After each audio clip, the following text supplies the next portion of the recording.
Once again, my truck has no front tires, wheels, spindles, anything.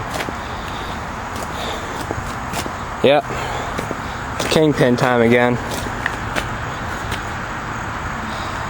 This is at my Ford flatbed, and I needed kingpins, which I had a feeling it did when I bought it.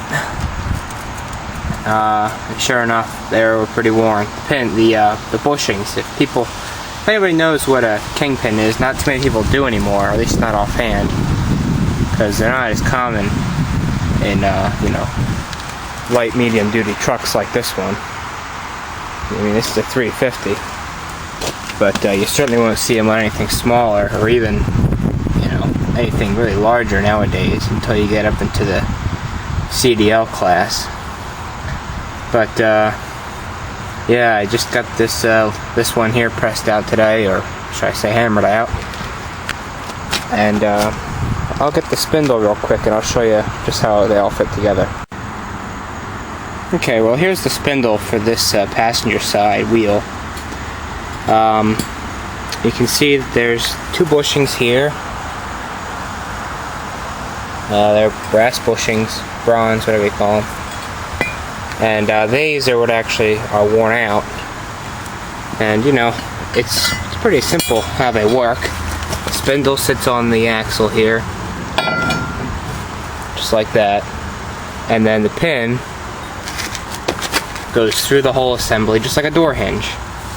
The pin is locked to the axle. See, there's a flat there, and there's a small locking pin driven through that hole to lock the kingpin, which is this part right here, to the axle, and then the spindle swivels on the kingpin. And you can see the surfaces where the bushings were riding. It's all pitted. It's really in horrible shape. And it's not a wear item, It's not like tires that wear out. It's lack of lubrication. There's grease fitting up here when you put the cap on, and then down at the bottom. And that kind of wear is just from being neglected. I mean, this thing is 20 some odd years old, so it's been in there for a while, and really a bugger getting them out. Several hours heating,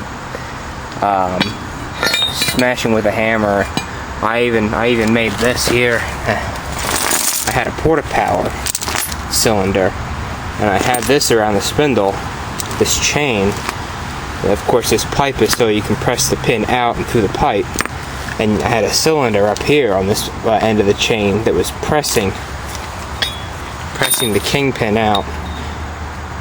A cylinder up here, and it was just to press this pin out through the pipe. And it took that heating. This eventually didn't work. Eventually I just had to hammer it out. But really, it's a serious job to get into. I mean, I couldn't even imagine doing it on a truck like that there, a big CDL truck. That pin's about 2 1/4 inches in diameter in that thing. I mean, just be a really hard day, that would be. But anyway, got them out. I got the new ones already. I have to send these spindles out, or just drop them off to a local machine shop where they'll press the old bushings out for me, press the new ones in. Now I could do that myself. It's not a big deal. The big deal is that when you get the new, when you press the bushing in, it's a pretty tight fit, and then the new kingpin won't fit because the bushing will collapse slightly, so they have to be reamed exactly to fit the new kingpin. So a reamer that size and that length is pretty expensive, so definitely just let somebody do it, professional do it. These are 1 1/8", I believe, or 1 16" pins. I didn't really measure them, just by looking at it. But yeah, it's really a bugger of a job. If you ever think you want to try it, make sure you have a backup vehicle. Like I've got my red Chevy truck. that I can drive while this is down. 'Cause this has been for days now. Just working on it after work, you know.